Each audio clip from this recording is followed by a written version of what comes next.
Oyen, tolong ambilin kelapa yang di belakang rumah ya. Iya, Pak. Si Bapak ada-ada aja. Aku kan gendut, malah disuruh manjat kelapa. Ada semut. Aduh, tolong, tolong. Kakiku keseleo kayaknya.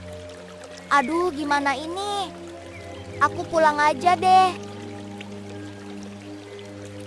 Kaki kamu kenapa, Oyen? Tadi pas naik kelapa Oyen jatuh, Pak. Yah, kok bisa jatuh? Lain kali hati-hati dong. Iya, Pak.